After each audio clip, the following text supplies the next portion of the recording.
Бүгін Қазақпыз ғой жобасынан көретіндеріңіз. 16 желтоқсанда Путин мен құпия кездескен Назарбаев тағы не бүлдірейін деп жүр. Наша задача выйти вместе и помогать друг другу. Біздің әкімдер Болат Назарбаев жайлы сұрақ қойылса, неге сонша қобалжиды, а? Осы бірақ сіз өзіңіз біліп тұрсыз ғой, иә? Фамилия мен әрқайсыныкін айта алмаймын. Неге айта алмайсыз? Біздің бюджеттен жылына қанша қаражат ұрланады? Жыл сайын Қазақстаннан 200 миллион доллар капитал шығарылады. Тек біздің елде ғана сананың таза болуы үшін 2 миллиард теңге бөлінеді. Сананың тазалық деген тағы не бәле? Біздің министрлердің ақша жеуден фантазиясы таусылған ба? У нас Минфин выделил 2 миллиарда тенге на модернизацию сознания граждан. Вот скажите, пожалуйста, чем вы измеряете, насколько изменилось казахстанское сознание? Уже 1 миллиард потратили, вот еще 1 миллиард. На что будете тратить? Для того, чтобы сознание было чистое.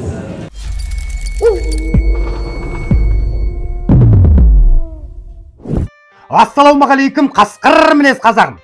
Өткен мерекелеріңізбен.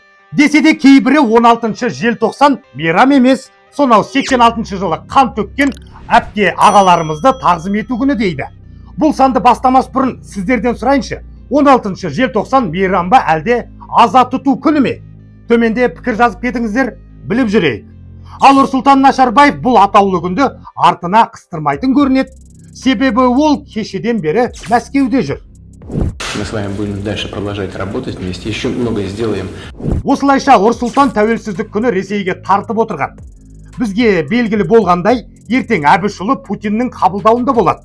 Кремль көсемі кездесуге аса ынтызар емес. Алайда тықақтап тұрып алған Нашарбаев ақыры діттеген мақсатына жетсе керек. Ақордамен аферленген телеграм каналдардың айтуынша, Нұрсұлтан Атышулы мемуарын өзімен алып алыпты. Менің өмірім дейтін ғұмырнамалық еңбегінде ол Путиннің мақтауын асырып, астына көпшік төсеген көрінеді.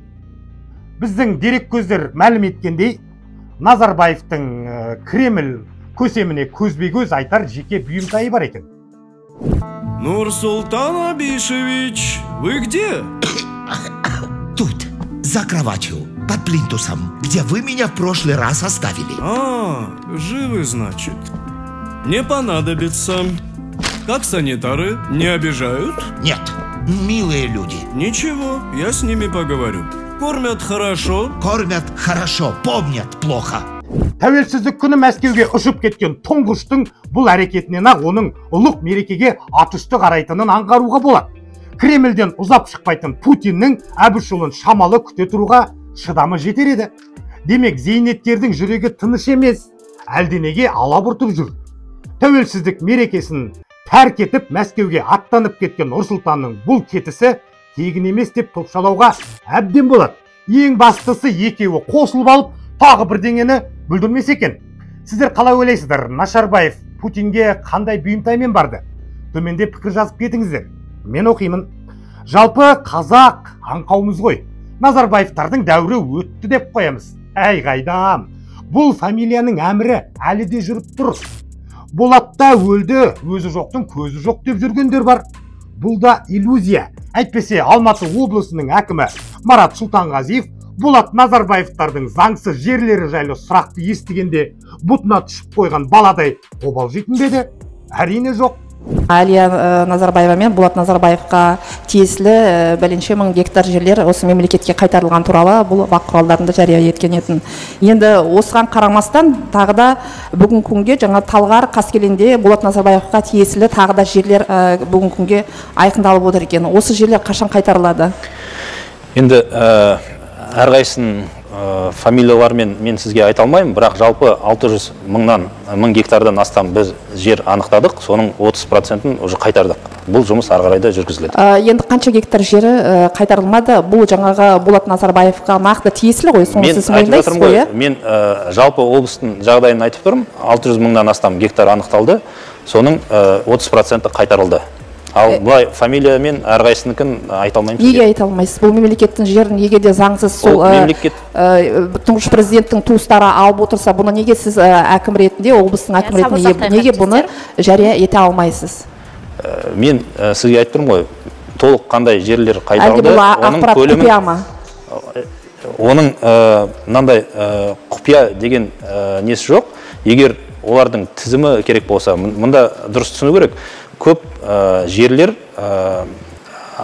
мынандай басқа адамдарға болады, басқа фамилияға жазылған болады. Сол себептен жалпы жердің көлемін айтамда, ал егер тізімдер керек болса, бізге не сұраныс жіберіңіз, біз оны заңды жолын қарап көрейік. Әкім мырза, біздің баспасөз мәслихатында қойған сұрақтар ресми болып саналады. Баспасөз қызметкерлеріміз жауап берсе жақсы. Нақтылай сұрағым қалды. Енді осы, бірақ сіз өзіңіз біліп тұрсыз ғой, кімнің аты жөні ол жерде тұрған екенін, бірақ айта алмайсыз, Жоқ, енді 600 мың гектардың әрине мен есімде сияқты қылмаймын, кімнің жері, қанша жері қайтарылған. Осы Қаскелең мен жаңа Талғар, бізде сіз дұрыссыңыз. Нақты деп айтып отырмын, нақты сол Болат Назарбаевқа қатысты жерлер неге бүгін күнге қалған жерлер қайтарылмай отыр деп отырмын. Енді біз 300-ге жуық шаруашылықтан жер қайтардық. Оның әрқайсысының фамилиясы менің есімде жоқ. Мүмкін бұл әкім Бөкеңнің аруағы атып кетеді деп қорықты ма, кім білсін? Бұл да бекерден емес, ау. Сіздерге қалай екенін білмеймін. Өз басым Назарбаев деген фамилияны естігенде көз алдыма бірден ақшаның, доллардың суреті елестейді. Шын айтам, неге екенін өзімде түсінбей жүрмін. Доллар демекші Қазақстанның бюджетінен жылына 200 миллион доллар ұрланып шетелге шығарылады екен. Прикинь, не деген ақша деймін де.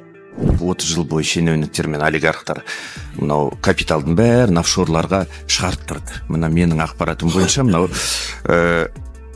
қазір офшорлық аймақтарда 45 миллиардқа жуық осы елдің халықтың ақшасы офшорларда жатыр. Ал Tax Justice деген ұйымның ақпараты бойынша жыл сайын Қазақстаннан 200 миллион доллар капитал шығарылады. Шірік шенеуніктер қалтасын қампитып жатыр. Есесіне қара қазақ әділетті Қазақстаннан әділдік іздеп зар қағуда. Жетібайдағы жұмысшылардың наразылығын айтып отырмын. Ар жағында шешетіні президент, билік шешет. Басқа адам шеше алмайды мына жердегілер. Енді сендерге қазір осы 7 күннің ішінде жергілікті биліктен мәжіліс депутаттары келді ма? Мәслихат депутаттары келді ма? Міне, ешкім келген жоқ бұл сендерге, міне. Көріп отырсыздар ғой. Бұлар сондайда өздер барлығын біліп отыр. Ал ол депутаттарды сайлаған біздер уақытында. Олар халықтың қалаулысы. Неге келмейді, неге халықпен бірге тоңып тұрмайды мына жерде? 7 күн бойы Жетібайдың мұнайшылары жетім баладай аязда қатып жүргенде, біздің билік сананың таза болуы үшін бюджеттен 2 миллиард теңге бөлмекші.